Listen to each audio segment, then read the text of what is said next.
Good morning, everyone in Ottawa and Boston. Good evening in Delhi and Yangon. And in between, good afternoon.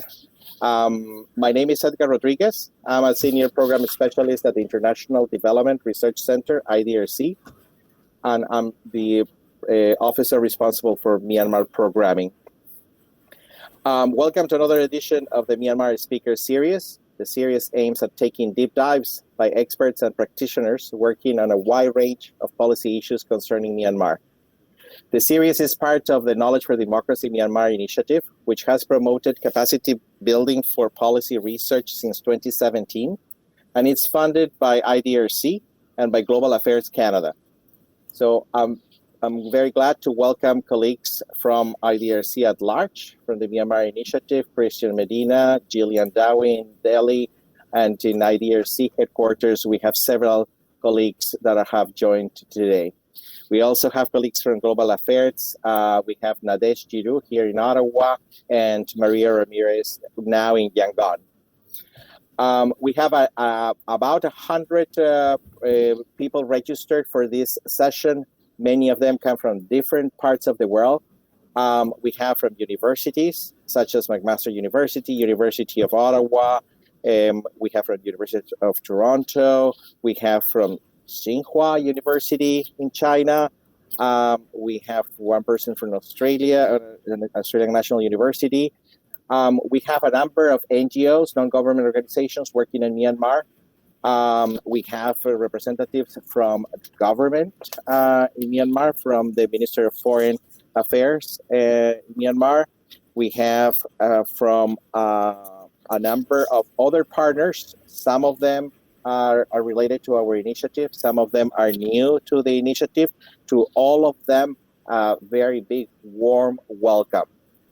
I encourage you that as you come into the session, and you want to introduce yourself, to do that on the right-hand side of your screen, you'll find messaging box where you can introduce yourself. We want to know who you are and where you're coming from, what are your interests in Myanmar, so that we can start creating a community of people who are interested in this fascinating country. The current fall mini-series of webinars started on September 15th. Today is the last edition of this mini-series. And our aim has been to keep a broad audience, such as the one we have in front of us today, updated on current work and activities funded by the Myanmar Initiative. The webinars aim at shedding new perspectives about Myanmar's fascinating political, social, and economic transformation as the country heads to its second round of free elections this coming Sunday. The Myanmar Initiative and the talks that in these webinars all relate to the importance of making this transformation inclusive and gender sensitive. Earlier in the fall series, we had the Center for Development and Ethnic Studies giving us an update on the August 2020 peace process. The peace process is a key element in Myanmar's long search for peace with the ethnic armed groups. Several representatives within Myanmar, the Myanmar Initiative have already reminded us the need to include more women in this very important process. And this September, we heard from the Gender Equality Network at the Coady Institute conference in Halifax, where the network and the Alliance for Gender Inclusion in the Peace Process explained how female voices were being heard more and more in as part of these meetings. The webinar series also held 3 separate webinars from colleagues from University of Toronto and the Myanmar Institute for Peace and Security. They presented results on their surveys in ethnic states to gauge the need for change in the delivery of key public services such as policing, education, and health. As you all know, public services are at the heart of any democracy that claims to deliver support to their citizens. The webinars, this series of webinars show how ethnic states have seen improvements in the delivery of public services, but still how much more the ethnic states in Myanmar are needing to have in terms of public services that suit their needs. Also, in this webinar mini-series, we had the chance to listen to representatives from Canada's Parliamentary Centre and from the Enlighten Myanmar EMRE Foundation, EMRE. telling us about the needs that the subnational parliaments in Myanmar have.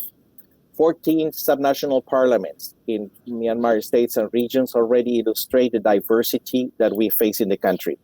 The webinars on the subnational parliaments underscore the importance of nurturing a new cohort of members of parliament who represent a nascent parliamentary culture that this initiative would like to support. Those two webinars on subnational governments attracted more than 200 people. So today we have an exciting final talk on another angle of inclusivity, on gender equality. And in previous webinars, we have highlighted the fact that 25 years ago, the UN World Conference on Women in Beijing in 1995 had started an unprecedented push for more representation of women in the political arena. The percentage of the world's parliamentarians in 1995 was 11%, but in 2020, that percentage has doubled to 25% of parliamentarians worldwide. Also, we had in 2020 the gender gap index measured by the World Economic Forum, which showed that Myanmar is still lagging behind political participation, especially with respect to the 10-member Association of Southeast Asian Nations, ASEAN. So participating in public life can directly affect well-being, and this is a main reason to have women involved in the process and raise their voices. The value of making political participation in Myanmar more gender equal has now been recognized by the government, and the Myanmar Sustainable Development Plan 2018-2030 already states the need to include more people in government decisions. And this plan also has gender-specific targets, such as the proportion of seats and the proportion of candidates held by women in union, state, and region parliaments. And the plan also looks at the percentage of women in village tract administrations that are women. So this is a very important step forward. Today's talk is bottom-up decision-making, ? The importance of women as local leaders. Where does political participation start for women in Myanmar? At the local level. And this is a connection that we seldom find in the mainstream media or in the political analysis that usually tend to focus at the very top of the political pyramid. Are the voices of women being heard at the village level? What are the obstacles? Where are the changes taking place? Starting a gender-sensitive approach at the local level, village or ward level, could have a profound impact on how Myanmar women raise their voices in this unprecedented transformation we are all witnessing in Myanmar today. So the talk we're about to listen to is part of a larger research project funded under the initiative and led by the Enlightened Myanmar Research Foundation, NREF, in Yangon and McMaster University in Canada, and several other international advisors. Most of the projects that are related to gender research are part of the portfolio led by Jillian Dowie, our senior program officer in Delhi.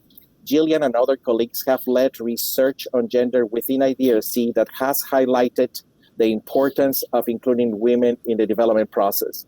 The recent program on growth and economic opportunities for women, GROW, illustrates IDRC's substantive effort to promote gender research in Asia, and you'll hear more about it in the coming months. For today, we have two NREF researchers who will guide us through this learning exercise of gender focus at the local level. We're going to introduce them in turn. First is Larry. He is a program officer, researcher at the Enlightened Myanmar Research Foundation, NREF, in Yangon, Myanmar. Some of you might remember the 2019 March issue of our newsletter, Inclusive Myanmar, in which we presented or introduced Larry as an interviewer of female leaders in villages around Myanmar. The article talked about how Larry, as a young male researcher working on gender issues, was supervising this type of work at the field level. Larry represents for us a new generation of social science researchers that the Myanmar Initiative aims at promoting. Larry had just returned from the first phase of interviewing government representatives and he was very enthusiastic about bringing to life some of the training on gender that he had received previously. He was hearing a common answer from the male members of parliament that he was interviewing. He said, he was talking about them. He said, the parliament members say that they opened the door for women, but the problem is that they are not coming along, that women are not coming along, according to the members of parliament. These answers were making him wonder about the mentality of male dominance in Myanmar that believe that women are still in a second position in decision making. And this is something that he aims to change. Laring has been involved in a number of research projects as a research project manager, and the topics that he has covered are in social economics, gender, and media. He's a graduate with a degree and bachelor's degree of social work from Martin Luther Christian University, Shillong, Northeast India.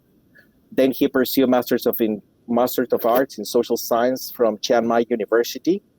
And he's authored a book called Accumulation by Dispossession and Local Livelihood Insecurity, a case study of ruby mining in Mogok, Myanmar, which is published by the Regional Center for Social Science and Sustainable Development at Chiang Mai University, which is one of our partners in the initiative. He's also co-authored a book on feminism. After Laring makes his presentation, we're going to listen to Ailey Tun, who's going to share his perspectives about the project as a whole. She's a senior gender program manager at NREF in Yangon. She holds a master's degree in development practice from the University of Queensland, Australia, and degree in gender, human rights, and conflict studies from the International Institute of Social Studies in The Hague, Netherlands. She has a background in journalism, media, and communications. So without further ado, the screen is yours. Please go ahead, Larry.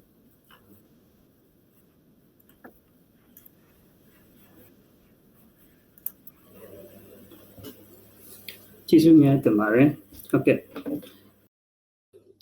Thank you very much. As Edgar has introduced quite a lot about me, so I will keep it very short. My name is Laring, and what I want to highlight about me is that what I will be sharing with you today.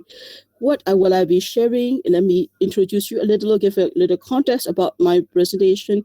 As Agatha said before, I have been working consistently with the IDRC on this research for the past 3 years, and I have done a lot of interviews with the parliamentarians. In the second phase, we have gone into the field to the community and to listen to the voice of the community. What do they think about? What is the context of male and both female leadership on the ground? And when we did that research and we collected the findings, and these findings are developed into working paper 1 and 2, and that is working paper 2. What is about working paper 1 is about the gender equality. We have already present about it. So today we're going to focus on our working paper 2 about the decision making at the village and ward level, the role that the men and women play and their participation, and that also will also be sharing about what are the perspective on the women participation in the leadership and decision making. Firstly, sorry, I couldn't see the PowerPoint earlier. Okay, we're back. So before I go deeper into the research, I would like to also reiterate why the study and what we want to find out. So I will just keep it short in a few points. Why are we doing this study? Because we want to look at local administration and politics on the ground in Myanmar. We want to know what is really happening on the ground. And if we look at the local governance as a mechanism, at the ward, village, tract, and village level, which are the lowest levels of administration in Myanmar, and as well as the ward level, village level, and village tract level, we want to know what is happening in terms of local governance. And we also want to know what are the women participation in decision making, who are the local leaders are, and what do they do, what are their functions, and what their ambitions are. And we also would like to find out by talking to the community, and then we also want to see how able are they to participate in the decision making? How were they able to amplify their voice to influence that local decision making process? And that was part of our study. Let's go to the next slide.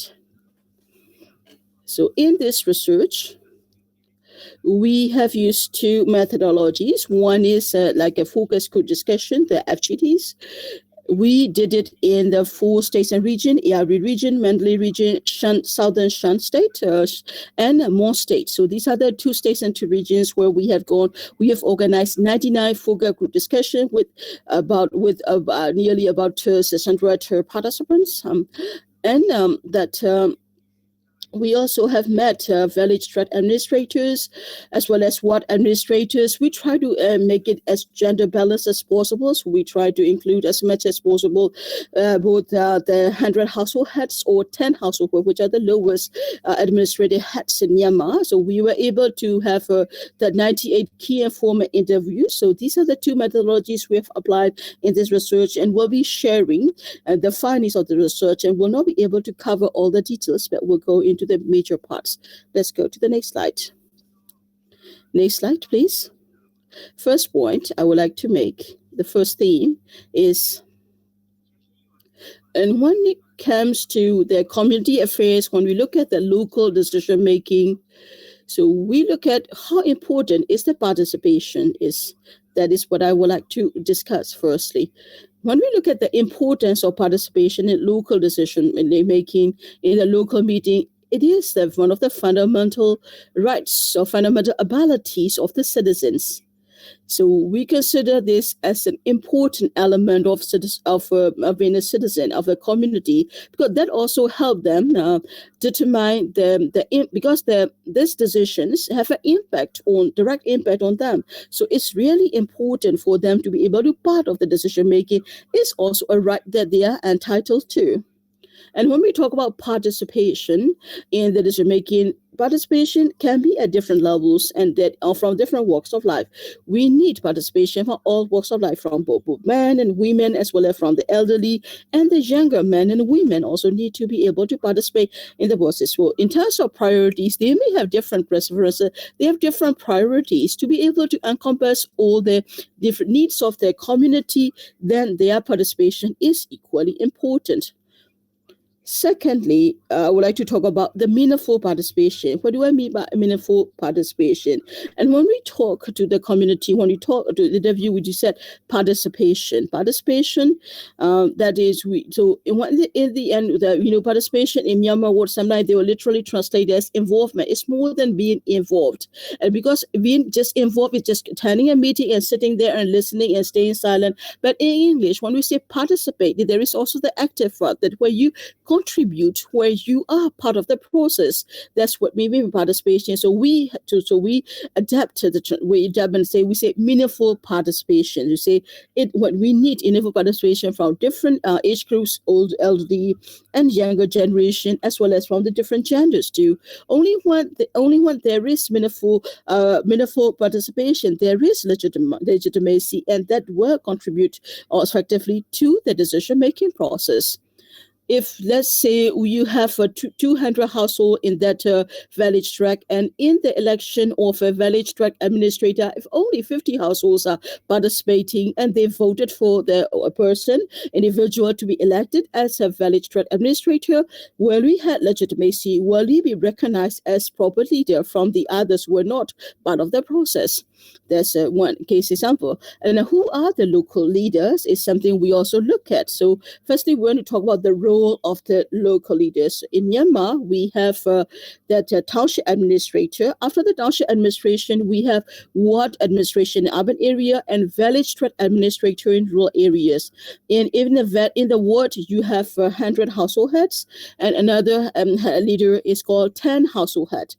And they are not elected. They are appointed, and they also have what we call the administrative clerks, which are who are directly appointed by the General Administration Department. We also want to, through this research, look at who are making the decisions at the local level, who are the real decision makers. So in the focus group discussions, we have found out that in most of the FGDs, all the participants said that to make a decision, we asked them, they said there is a meeting, there is a public meeting, and to make a decision. But however, when you really go deeper into, about the meetings, how did the meeting goes? But sometimes we realize that the meetings were not really there to make decisions. And sometimes it's a religious leader, sometimes it's a community leader. So a lot of meetings they have is about religious events or communal events. They are not really making administrative decisions there. So that is when we were able to discover through the meeting. And in those public meetings, we'll call it, like I would just short it, VTA for village tract administrator, WA for ward administrator. So often the WA and VTAs, they make the decision. They say 50% of the time they make the decision. That's according to the data we have collected from their answers, response back well.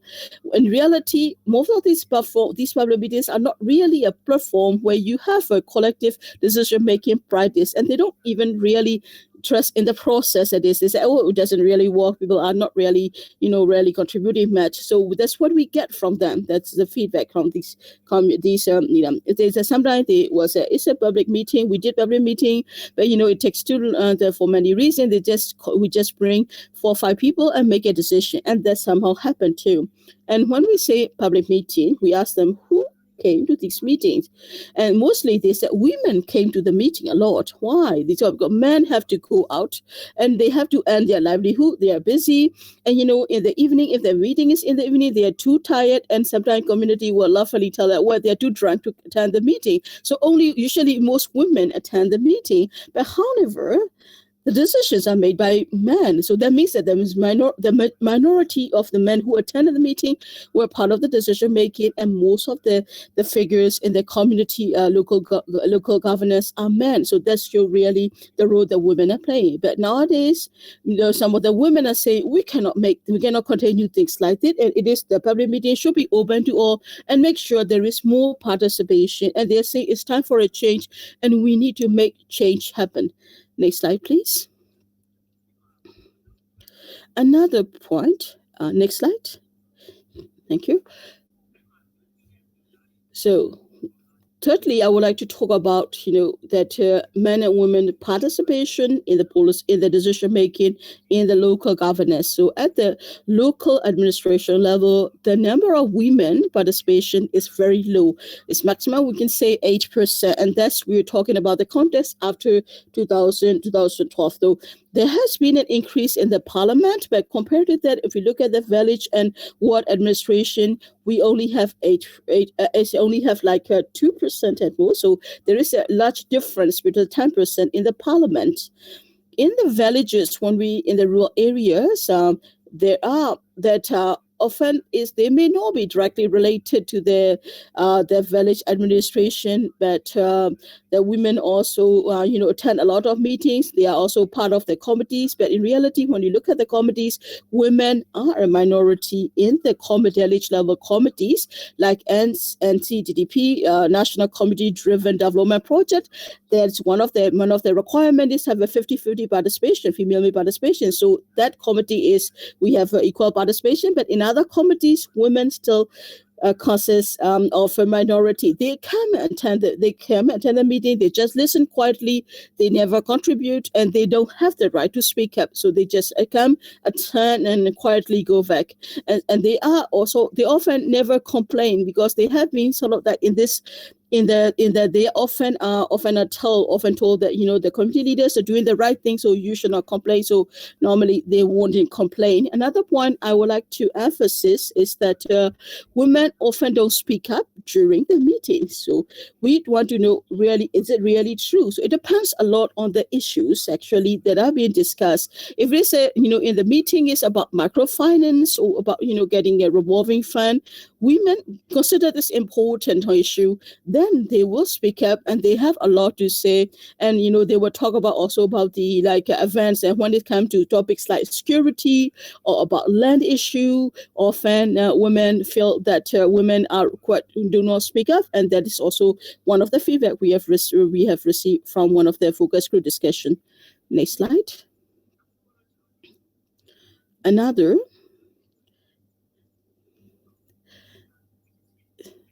So this can be skipped. And this is also one of the codes that we have received during during the focus group discussion. And in fact, later on, there's been women participation, and even who are considered from a very minimal, like a profession, like street vendors, are also given a chance to speak at. And when she speak, then the people listen to her. So, but still, we need a lot more participation to encourage women. Need to be encouraged to participate as well. So, we also wanted to look at how does the local government function. So we look at we also look at what do they do. So what did the village tract administrators or what administrators do? About 50% of them have to take care of administrative tasks. So they are mainly involved in administration. It involves a lot of documentation, giving security issues, and they have to do a lot of administration. They're considered as important tasks, and that's part of their they consider as part of important part of their duties. That they are important, they play an important role in the security. If somebody is drunk and being disorderly, they have to go and in Southern Shan State there are a lot of issues about the substance abuse, like the drug addicts issue, and these are often the village tract administrator have to step in to deal with. And when we ask village tract administrators, sir, madam, what is your role as an important role you play as a village administrator? We ask them, and they said that my important role is development. That's what they said. So they said we have the responsibility to ensure local development. We are here to help resolve their problems. But in reality, that most of the time, a lot of their duties, a lot of their functions are always around administration, and they do much less in terms of local development or problem solving. Next slide.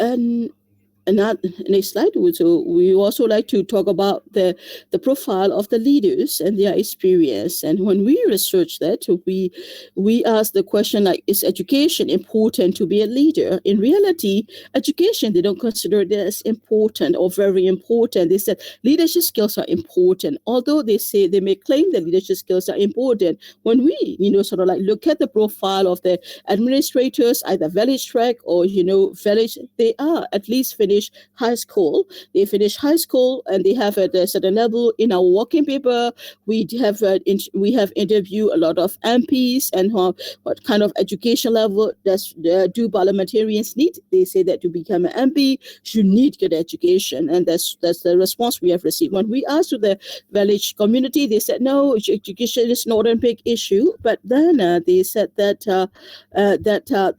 they were also going to say that when we come to village administrator and the ward administrator, often they are lower. Sometimes they may only be at a ward level. And that so some of the community elders they only have a certain lower level. Another thing is that. Some of the challenges they face as a community leader is that the family support is very important for them, especially for women. They need family support. Without family support, some of the women, although they may. They're almost almost they are being elected or appointed, and they have to give up because of their family. There's no support for them. And they said instead of becoming a village or ward administrator, they say, oh, you will have a lot of responsibility and duty to carry. So he said, just try to, stop at, being a 10 head of household or 100 head of household. So a lot of women often have difficulty with the family, with a lot of problems because they lack support. And they say, you're going to neglect your family, your duties and such. So it makes it really difficult for them to step up. And another challenge they face is what if they become village administrator? What if they become 100 household? How can they balance the task of the family, running their family, and carrying their doing out their duties? Another issue they have talk about is harassment. A lot of them feel harassed if they were to work as administrator. Very few work select to work as that. But sometimes there are women who decide to become become administrator, and they face a lot of challenges. Some of them have a lot of also face a harassment issue. We have a particular case, and then she said that her younger brother friends are always opposing her, and that she has to, buy them, treat them tea and coffee and cigarettes just to make sure they will not disturb her anymore. And that, one female ward administrator was mentioned that the people were telling, people were bad mouthing her and saying, well, they aren't they any man to work as an administrator. Next slide, please.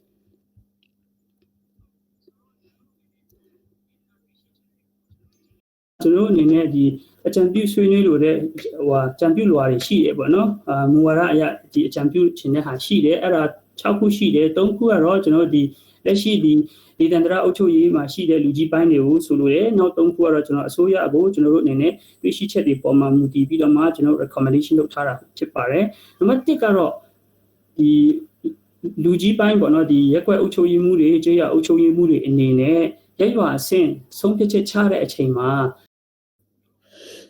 Another important part is that they make a public decision, the public meetings to make the decision for important parts. But however, what happened is that often the committee are not informed about the meeting at all, and then sometimes they don't know what the agenda is, so people didn't recognize that it's an important topic, nor when the meeting will be held. So without really clearly understand the agenda or the time of the meeting, committee cannot attend. So one of the recommendations to the local leaders is to ensure that it is a local residents should be informed very clearly about the agenda of the meeting, when the meeting will be held, and what to be discussed.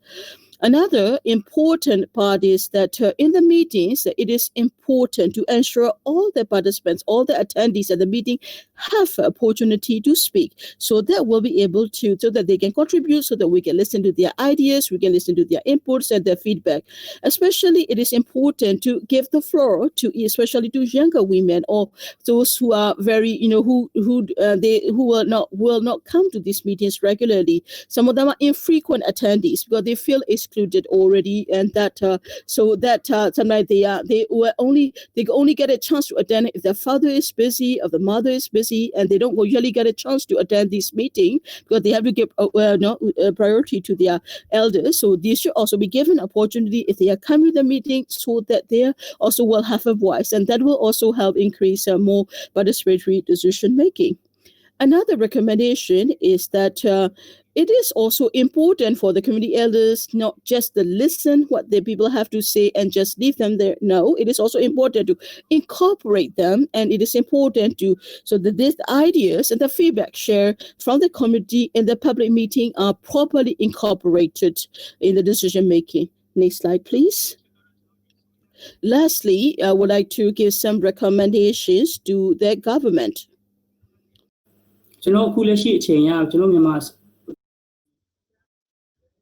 So at the moment, the Myanmar government is now trying their best listen to the voices from the local people. But however, at the actual situation at the township level or at the ward level, they haven't got any idea of their budget allotment and their local area, so they do not have any idea how to spend or how many budget were allotted annually. So they normally they submit the budget to the government, but anyhow they didn't get the requested budget.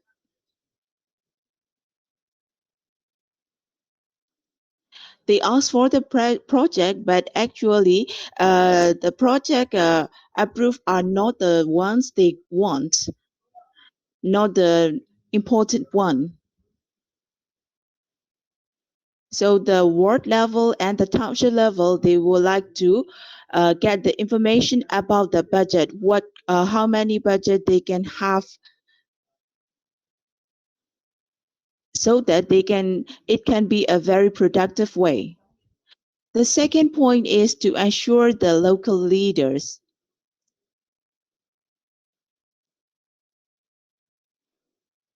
So as you all know that we can have the monthly salary about the 50,000 chats.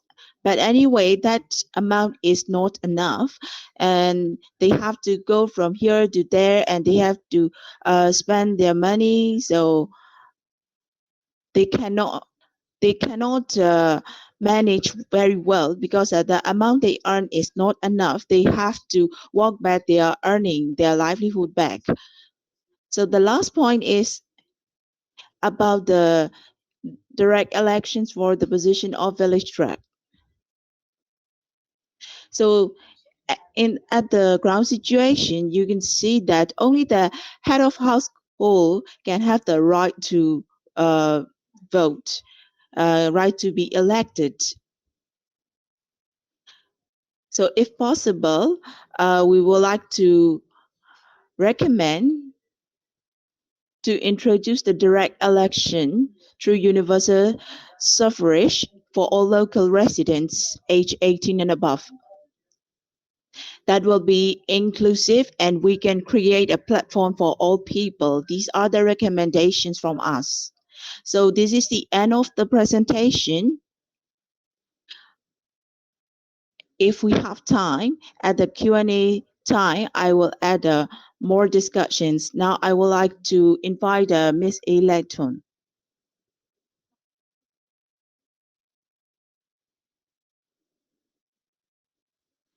Thank you very much, Gularing. And thank you everyone for organizing this program.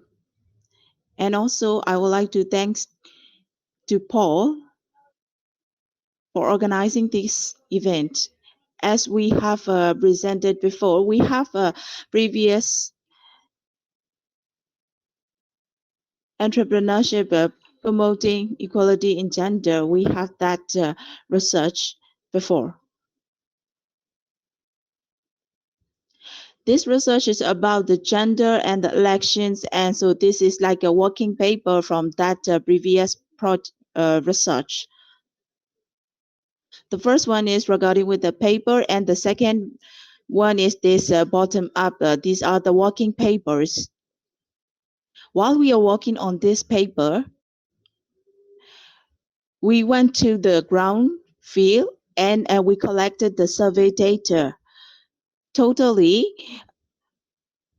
we have collected 2,880 in states and regions.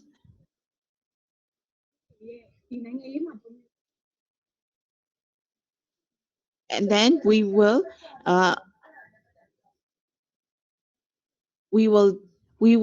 publish all of the details of the findings from the focus groups discussions. Another point is that women, especially at the leading role, no, we have to look at how much they can participate at the village level, at the local level, to show their empowerment and their capacity at their local level. So we have to check on that. That's why we went to the ground level as a fundamental basic, and we collected all of the data, and when we interviewed. As Loring said, I have some additional points to his presentation. In political role, if we want a more participation of the women, we need a more education and also the political background, like grandparents or uncle or the aunts. If they have some kind of the political backgrounds, they have the more chance to participate in this kind of leading role in the local level.